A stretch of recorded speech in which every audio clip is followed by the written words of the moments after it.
ನಮಸ್ಕಾರ ಸ್ನೇಹಿತರೆ. ಸೊ ಇವತ್ತೊಂದು ವಿಶೇಷ ಅತಿಥಿನ ಪರಿಚಯ ಮಾಡಿಕೊಡ್ತೀನಿ.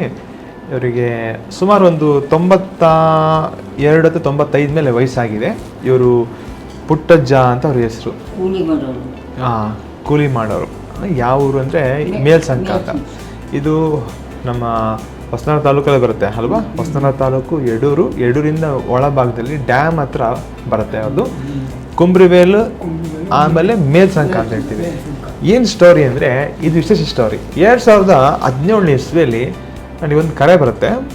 ಕರೆ ಮಾಡಿದವ್ರು ಸರ್ ಹೆಸರು ನಾಗೇಶ್ ಸರ್ ಮತ್ತು ಇಬ್ಬರು ಸರ್ ಯಡೂರಿಂದ ಕರೆ ಬರ್ತದೆ. ಸರ್ ಒಂದು ತುರ್ತು ಪರಿಸ್ಥಿತಿ ಇದೆ, ಪುಟ್ಟಜ್ಜಂಗೆ ಆರಾಮಿಲ್ಲ, ಸ್ವಲ್ಪ ಸೀರಿಯಸ್ ಇದೆ ಕಂಡೀಷನ್ನು ಅಂತ ಕಾಲ್ ಬಂತು. ರಿಕ್ವೆಸ್ಟ್ ಮಾಡಲು ನಾನು ಅವಾಗ ಪ್ರಾರಂಭದಲ್ಲಿ ನಾನೆಲ್ಲೂ ಸ್ವಲ್ಪ ಓಡಾಟ ಕಮ್ಮಿ ಇದೆ, ಬರೋದೇ ಬೇಡ ಅಂತ. 2017 ಕಡೆಗೆ ನಾನು ಹೋದೆ. ಅವ್ರಿಗೆ ಹೇಳಿದ ತಕ್ಷಣ ಅವ್ರು ಭಾನುವಾರ ಆಗಿತ್ತು, ಚರ್ಚ್ ಮುಗಿಸ್ಕೊಂಬಂದು ಇಮಿಡಿಯೇಟಾಗಿ ಫೋನ್ ಬಂತು. ಆಮೇಲೆ ಅಮ್ಮಂಗೆ ಹೇಳಿದೆ ನಾನು ಹೋಗ್ಬೇಕು ಮಮ್ಮಿ ಅಂತ. ಹೋಗಂತ ಕಳಿಸ್ಕೊಟ್ರು. ಸೀದಾ ಬರ್ತೇನೆ, ದಾರಿ ಮುಗಿದೇ ಇಲ್ಲ. ಯಡೂರಿಂದ ಒಳಗೆ ಎಷ್ಟು ದೂರ ಸರ್ ನಿಮ್ಮ ಮನೆ? ತೋರಿಸಿ, ಪುಟ್ಟಜ್ಜನ ತೋರಿಸಿ. ಇವರೇ ಪುಟ್ಟಜ್ಜ, ಇವರ ಧರ್ಮಪತ್ನಿ. ಹಿಂದೋಗಿ ಅವರು ಮೇಡಮ್ ಕಾಲ್ ಮಾಡಿ, ಮೇಡಮ್ ಹೆಸರು ಅಂತ ನಿಮ್ಮದು? ಲಕ್ಷ್ಮಿ. ಇದೇನಾಯ್ತಂದ್ರೆ ಪುಟ್ಟಜ್ಜಂಗೆ ಅವತ್ತು ನಿಜವಾಗ್ಲೂ ಸೀರಿಯಸ್ ಇದ್ರು. ಆಮೇಲೆ ಏನಾಯ್ತು, ಅವ್ರು ಹೇಳಿದ್ರು ಸರ್ ತುಂಬ ಕಷ್ಟ ಇದ್ದಾರೆ, ಅಪ್ಪಪ್ಪ ಅವ್ರು ಸಹಾಯ ಮಾಡೋದು ನಾಗೇಶ್ ಸರ್. ಆ್ಯಕ್ಚುಲಿ ಅವ್ರು ನನಗೆ ಫೀಸ್ ಎಲ್ಲ ಕೊಟ್ಟರೆ ನಾನು ಸ್ವಲ್ಪ ರಿಯಾಯಿತಿ ಮಾಡಿದೆ, ತಗೊಳಕ್ಕೆ ಜಾಸ್ತಿ ಹೋಗಿ. ಯಾಕಂದರೆ ಅದೆಲ್ಲ ಇಂಪಾರ್ಟೆಂಟ್ ಅಲ್ಲ. ಪುಟ್ಟಜ್ಜ ಇವತ್ತು 2017 ಇವತ್ತವರೆಗೂ ಚೆನ್ನಾಗಿದ್ದಾರೆ. ಅಲ್ಲಲ್ಲ, ಅವ್ರು ಚೆನ್ನಾಗಿದೆ. ದೇವ್ರಮ್ಮ, ನಾವು ಮನುಷ್ಯ ಅಷ್ಟೇ. ನಾನು ಏನು ಹೇಳಕ್ಕೆ ಇಷ್ಟಪಡ್ತೀನಿ ಅಂದರೆ, ಅಷ್ಟೊಂದು ಇಂಟೀರಿಯರಲ್ಲಿ ಇವ್ರು ಕಷ್ಟಪಡ್ತಾರೆ. ಅಲ್ಲಿ ತುಂಬ ಜನ ಇದ್ದಾರೆ. ಅಲ್ಲಿ ನಮ್ಮ ಒಬ್ರು ಚಂದ್ರಶೇಖರ್ ಅಂಕಲ್ ಗೊತ್ತಾ? ಅವರು ಒಳ್ಳೆ ಜನ ಸೇವಕರು. ಅಲ್ಲಿ ನಿಮ್ಮ ಊರಲ್ಲಿ ಅಧ್ಯಕ್ಷರು ಕೂಡ ಆಗಿದೆ ಅಂತ ಕೇಳ್ಪಟ್ಟೆ ಅಲ್ವಾ. ಅವರು ಕೂಡ ತುಂಬಾ ಸಮಾಜ ಸೇವೆ ಮಾಡಿದವರು. ಅವ್ರ ಬಗ್ಗೆ ಒಳ್ಳೆ ಅಭಿಪ್ರಾಯ ಇದೆ. ಅವರು ಮೊನ್ನೆ ಹೇಳ್ತಾ ಇದ್ರು, ಪುಟ್ಟಜ್ಜ ಇವರೆಲ್ಲ ತುಂಬಾ ಅವ್ರು ತುಂಬಾ ಆತ್ಮೀಯರು, ನನಗೆ ತುಂಬಾ ನಮಗೆ ಸಹಾಯ ಮಾಡಿದವರು. ಆ ಭಾಗದಲ್ಲ ನಾವು ಹೋಗಿ ಒಳ್ಳೆ ಕೆಲಸ ಮಾಡಿದೀವಿ ಅಂತ ಹೇಳ್ತಾ ಇದ್ರು. ಅವಾಗ ಅಲ್ಲಿನ ಕಷ್ಟ ದುಃಖಗಳನ್ನ ಹೇಳ್ತಾ ಇದ್ರು. ಈ ಥರ ಕಷ್ಟಪಡ್ತಾರೆ, ಇಂಟೀರಿಯರ್ ಸಮಸ್ಯೆಗಳಿದೆ, ನೆಟ್ವರ್ಕ್ ಇಲ್ಲ, ರೋಡ್ ಇಲ್ಲ ಅಂದರೂ ಜನ ಅಲ್ಲಿ ಅವ್ರು ಕಷ್ಟಪಟ್ಕೊಂಡು ದುಡಿತಾರೆ. ತೋಟ ಗದ್ದೆ ಏನೋ ಸ್ವಲ್ಪ ಬರುತ್ತೆ, ಮುಳುಗೋಗಿದೆ.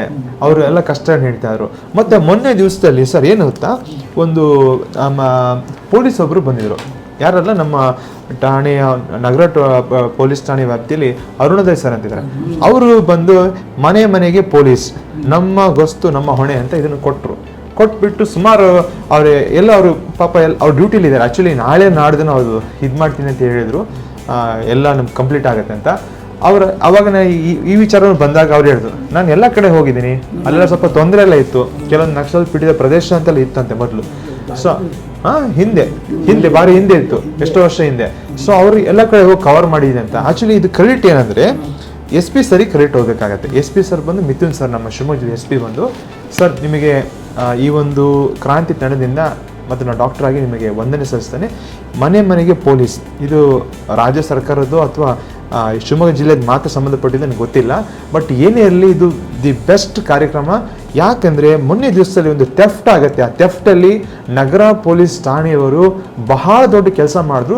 ಇವತ್ತು ನಾನು ಕುಮಾರ್ ಸದಸ್ಯರ ಮಾತಾಡಬೇಕಾದಾಗ ಅವ್ರು ಒಂದು ಮಾತು ಹೇಳಿದ್ರು, ಇದು ಪೊಲೀಸ್ ಅಲ್ಲ, ಜನ ಜಾಗೃತಿ ಅಂತ ಹೇಳ್ಬಿಟ್ರು. ನಿಜವಾಗ್ಲೂ ಅಕ್ಷರಶಃ ನಾನು ಬಾಯಲ್ಲಿ ಪದ ಬರಲಿಲ್ಲ. ಯಾಕಂದರೆ ಅವರು ಜನರಿಗೆ ಜಾಗೃತಿ ಮಾಡ್ತಾ ಇದ್ದಾರೆ. ನಗರ ಠಾಣೆಯ PSI ಆದ ಶಿವನಾಥ್ ಸರಿ ಕೂಡ ನಾನು ವಂದನೆ ಹೇಳ್ತೇನೆ. ಮತ್ತು ASI ಆದ ಕುಮಾರ್ ಸರ್ ಮತ್ತು ಎಲ್ಲ ಸಿಬ್ಬಂದಿ ವರ್ಗದ ದೊಡ್ಡ ಒಂದು ಟೀಮ್, ಒಂದಿಷ್ಟು ಜನ ಕಳ್ಳರನ್ನ ಹಿಡಿದಾಕ್ತಾರೆ. ಸುಮಾರು ಥೆಫ್ಟನ್ನು ಹಿಡಿದ್ಬಿಟ್ಟಿದ್ದಾರೆ. ಮತ್ತು ಅವ್ರು ಒಂದು ಹೇಳಿದ್ರು, ಯಾಸಿನ್ ಸರ್ ಅವರು ನಗರದಲ್ಲಿ ಅವ್ರ ಶಾಪ್ ಇದೆ, ಆ ಶಾಪಲ್ಲಿ ಬೆಸ್ಟ್ ಆದ CC ಕ್ಯಾಮ್ರಾ ಅಳವಡಿಕೆಯಾಗಿತ್ತು. ಅವರು ಈ ಒಂದು ಕಾರ್ಯಾಚರಣೆಗೆ ತುಂಬ ಸಹಕಾರ ಕೊಟ್ಟರು ಅಂತ ಹೇಳಿದರು. ಸೊ ನನ್ನ ಹಾಸ್ಪಿಟ್ಲು ಕೂಡ CC ಕ್ಯಾಮ್ರಾ ಇದೆ. ಮೊನ್ನೆ ಯಾವುದೋ ಒಂದು ಸಮಸ್ಯೆ ಆದಾಗ ಪಾಪ ಹಿಂದೆ ಒಂದು ವರ್ಷ ಹಿಂದೆ ಪೊಲೀಸರು ಕೂಡ ಅದನ್ನು ಉಪಯೋಗ ಮಾಡ್ಕೊಂಡಿದ್ರು. ಸೊ ನಾನು ಹೇಳಕ್ಕೆ ಇಷ್ಟಪಡ್ತೀನಿ ಅಂದರೆ, ಯಾಸಿನ್ ಸರ್ ಅವರ ಒಂದು ವ್ಯಾಪ್ತಿಯಲ್ಲಿ ಆದ ಕಾರಣ ಅವರ ಕ್ಯಾಮ್ರಾದಲ್ಲಿ ಅವರು ಹೇಳಿದ್ರು ಕೆಲವೊಂದಿಷ್ಟು ಕಾರ್ಯಾಚರಣೆ ಮಾಡಿದ್ವಿ, ಆ ಕಾರ್ಯಾಚರಣೆಯಲ್ಲಿ ಕಳ್ಳರು ಸಿಕ್ಕೊಂಡ್ಬಿದ್ರು ಅಂತ. ಅಂದರೆ ಜನ ಜಾಗೃತಿ ಇಲ್ಲದೆ ಕಳ್ಳರು ಆರಾಮಾಗಿ ನುಗ್ಗಿಬಿಡ್ತಾರೆ. ಜನ ಜಾಗೃತಿ ಆಗಿಬಿಟ್ರೆ ಕಳ್ಳರು ಊರಿಗಲ್ಲ, ನಮ್ಮ ಏರಿಯಾಕ್ಕೆ ಕಾಲಿಡಲ್ಲ, ನಮ್ಮ ಏರಿಯಾ ಬರೋಕ್ಕೆ ಹೆದರ್ತಾರೆ. ಸೊ ದಯಮಾಡಿ ಜನನ ಸಪೋರ್ಟ್ ಮಾಡಿ, ಪೊಲೀಸ್ ಸಿಬ್ಬಂದಿನ ರೆಸ್ಪೆಕ್ಟ್ ಮಾಡಿ, ರಾತ್ರಿ ಹಗಲು ಶ್ರಮಿಸ್ತಾರೆ. ಈ ಡಿಪಾರ್ಟ್ಮೆಂಟ್ ನಿಜವಾಗ್ಲೂ ಹೇಳ್ಬೇಕಂದ್ರೆ ಅವರಿಗೆ ಡ್ಯೂಟಿ ಅಂದರೆ ಅವ್ರದ್ದು ಇದೆ ಅಂತ ಹೇಳ್ತಾರ, ಟೈಮಿಂಗ್ಸ್ ಅಂತ ಇಲ್ಲ. ಅರುಣೋದಯ ಸರ್ ಈ ಕಡೆ ಬರ್ತಿದ್ದಾರೆ, PSC ಸರ್ ಆಚೆ ಬರ್ತಿರ್ತಾರೆ, ASS ಸರ್ ಆಲ್ ಅಕ್ರಾಸ್ ಕಾರ್ನರ್ಸಿಗೆ ಹೋಗ್ತಾ ಇರ್ತಾರೆ, ಕಾರ್ಯಾಚರಣೆಗಳು ಮಾಡ್ತಿರ್ತಾರೆ, ನಮ್ಮನ್ನು ಸೇಫ್ ಮಾಡ್ತಿರ್ತಾರೆ. ಅದೇ ನಮ್ಗೆ ಗೊತ್ತೇ ಆಗಲ್ಲ, ನಾವು ಅಂದ್ಕೊಳ್ತೀವಿ ಅವ್ರು ನಿದ್ದೆ ಮಾಡ್ತಿದ್ದಾರೇನೋ ಅಂತ. ಇಲ್ಲ, ಅವ್ರು ಎಲ್ಲ ಕಡೆ ಹೋಗಿ ಕಾರ್ಯಾಚರಣೆ ಮಾಡ್ತಿರ್ತಾರೆ. ಆದಷ್ಟು ಈ ಥರ ಬೇರೆ ಬೇರೆ ಕಡೆಯಿಂದ ಕಳ್ಳರು ಬರ್ತಾ ಇದ್ದಾರೆ, ಅವರನ್ನೆಲ್ಲ ಹಿಡಿದ್ಬಿಟ್ಟು ಅವ್ರನ್ನ ಬರ್ತಾ ಇದ್ದಂಗೆ ತಡೆಗಟ್ತಿದ್ದಾರೆ. ಅದಕ್ಕೆ ಮುಖ್ಯವಾಗಿ ನಾವು ಏನು ಮಾಡಬೇಕು, ಜನ ಜಾಗೃತಿ. ನೋಡಿ, ಇದರಲ್ಲಿ 3 ನಂಬರ್ ಹಾಕಿದ್ದಾರೆ. ASI number, CH number, CPC number ಹಾಕಿದ್ದಾರೆ. ಮತ್ತು ಮುಖ್ಯಸ್ಥರಾಗಿ ನಗರ ಪೊಲೀಸ್ ಠಾಣೆ, ನಗರ ಪೊಲೀಸ್ ಸಬ್ ಇನ್ಸ್ಪೆಕ್ಟರ್ ಇವರೆಲ್ಲರ ನಂಬರ್ನ ಇಲ್ಲಿ ಹಾಕಿದ್ದಾರೆ. ಯಾವುದೇ ತುರ್ತು ಸಂದರ್ಭದಲ್ಲಿ 112ಗೆ ಕರೆ ಮಾಡಿ ಅಂತ ಬರೆದಿದ್ದಾರೆ. 1930 ಸೈಬರ್ ವಂಚನೆಗೆ ಒಳಗಾದಲ್ಲಿ 1930 ಕರೆ ಮಾಡಿ ಅಂತ ಹೇಳಿದ್ದಾರೆ. ಇಲ್ಲಿ 1908 ಚೈಲ್ಡ್ ಲೈನ್ ಅಂತ, ಮಕ್ಕಳಿಗೆ ಸಂಬಂಧಪಟ್ಟ ಶೋಷಣೆ ಆದರೆ 1098 ಇದಕ್ಕೆ ಕರೆ ಮಾಡಿ ಅಂತ ಬರೆಯಲ್ಪಟ್ಟಿದ್ದಾರೆ. ಪೊಲೀಸ್ ಉಪಾಧ್ಯಕ್ಷರು ಮೊಬೈಲ್ ಸಂಖ್ಯೆ ಹಾಕಿದ್ದಾರೆ, ಕಂಟ್ರೋಲ್ ರೂಮ್ ಮೊಬೈಲ್ ನಂಬರ್. ಮತ್ತು ಇವತ್ತು ನೀವು ಸರ್ಕಾರ ವಿರುದ್ಧ ಅಥವಾ ಪೊಲೀಸ್ ಅವರ ವಿರುದ್ಧ ನೀವು ಟೀಕೆಗಳನ್ನ ಮಾಡಬೇಡ್ರಿ. ಪೊಲೀಸರು ಇಷ್ಟೆಲ್ಲ ಮಾಡಿದ್ದಾರೆ, ತೋರಿಸ್ಬಿಡ್ರಿ ಇದನ್ನ ಇದೇನಿದೆ ಅಂತ. ಈ ಕಾರ್ಡ್ ನನಗೆ ಅನ್ಸುತ್ತೆ ಎಲ್ಲರೂ ಮನೆಗೆ ತಲುಪಿಸಿದ್ದಾರೆ. ನಿಮಗೆ ಏನೇ ಸಮಸ್ಯೆ ಆದರೂ ಸರ್ಕಾರ ಇದೆ, ಪೊಲೀಸ್ ಇಲಾಖೆ ಇದೆ, ನೇರವಾಗಿ ಕಾಲ್ ಮಾಡ್ಬೋದು. ನೇರವಾಗಿ ಎಷ್ಟೋ ಸಾರಿ ಮೊನ್ನೆ ದಿವಸದಲ್ಲಿ 0 ಟ್ರಾಫಿಕ್ ಆಗಬೇಕಾದಾಗ ಮಿಥುನ್ ಸರ್ ಅವರು ತುಂಬ ಸಹಾಯ ಮಾಡಿದ್ದಾರೆ. 0 ಟ್ರಾಫಿಕ್ ಒಂದು ಮಗು ಅದು ನಾನು ಹೇಳಿದೆ ನೋಡಿ, ಕ್ರಿಟಿಕಲ್ ಆಗಿದ್ರು ಬಿಡಿ, ಅವರು ಬದುಕುಳಿಲಿಲ್ಲ. ಆದರೆ ನಿಜವಾಗ್ಲೂ ತುಂಬ ಸಹಾಯ ಮಾಡಿ ನಮ್ಮ ಡಾಕ್ಟರ್ ಪ್ರದೀಪ್ ಅವರು ಕಾಲ್ ಮಾಡಿದಾಗ ಇಮಿಡಿಯೇಟಾಗಿ ರೆಸ್ಪಾಂಡ್ ಮಾಡಿ ಮಾಸ್ತಿಕಟ್ಟೆ ಹಿಸ್ಟ್ರಿ, ಇಲ್ಲಿ ಮಾಸ್ತಿಕಟ್ಟೆಯಿಂದ ಬೆಂಗಳೂರಿಗೆ 0 ಟ್ರಾಫಿಕಲ್ಲಿ ಹೋಗಿದ್ದು ಹಿಸ್ಟ್ರಿ. ಬೇರೆ ಬೇರೆ ಕಡೆಯಿಂದ ಎಲ್ಲ ಕಡೆ ಹೋಗಿದ್ದಾರೆ. ಆದರೆ ಮಾಸ್ತಿಕಟ್ಟೆಯಿಂದ ಬೆಂಗಳೂರಿಗೆ ಒಬ್ಬ ಹುಡುಗನ ನಾವು ಕಳಿಸ್ಕೊಡ್ತೇವೆ. ಸೊ ನಿಜವಾಗ್ಲೂ ಇಂಥೆಲ್ಲ ಕಾರ್ಯಗಳನ್ನ ಪೊಲೀಸ್ ಸಿಬ್ಬಂದಿಯವರು ಮಾಡ್ತಿರ್ತಾರೆ, ರಾತ್ರಿಗಳು ಶ್ರಮಿಸ್ತಿರ್ತಾರೆ. ಸಮಾಜದಲ್ಲಿ ಅವರಿಗೆ ರೆಸ್ಪೆಕ್ಟ್ ಕೊಡಿ. ಅವರು ನಮ್ಮ ದೇಶ ಕಾಯೋರು, ನಮ್ಮ ನಾಡನ್ನು ಕಾಯೋರು. ಎಲ್ಲರಿಗೂ ನಮಸ್ಕಾರ. ಪುಟ್ಟ ಜನ ಹೇಳಕ್ಕೆ ಇಷ್ಟಪಡ್ತೀರಾ? ಒಂದು ನಮಸ್ಕಾರ ಅಂತ ಹೇಳ್ಬಿಡಿ ಸಾಕು. ಇವ್ರು ಏನು ಗೊತ್ತಾ, ತಿಂಗಳಿಗೆ ಒಂದು ವಿಸಿಟ್ ಅಥವಾ 2 ತಿಂಗ್ಳಿಗೆ ವಿಸಿಟ್ ಸುಮ್ಮನೆ ಬಂದು ಮಾತಾಡ್ಸ್ಕೊಂಡು ಹೋಗ್ತಾರೆ, ಪ್ರೀತಿ ವಿಶ್ವಾಸಕ್ಕೆ ಅಷ್ಟೇ. ಅವ್ರು ನೋಡಿ, ನಾನು ಇನ್ನೊಂದು ಹೇಳ್ತೀನಿ, ಇವರು 92 ವಯಸ್ಸು ಬದುಕಿದಾರಲ್ಲ, ಮೆಡಿಸಿನ್ಸ್ ತಿಂದು ಬದುಕಿದಲ್ಲ, ಆಹಾರ ಅದೇ. ಇಲ್ಲಿ ಬಿಡಿ ಮಾಮ, ಆಸ್ಪತ್ರೆಗೆ ಬಂದು ಮಾತಾಡ್ಸ್ಕೊಂಡು ಹೋಗ್ತಾರೆ, ಅದು ಬೇಡ.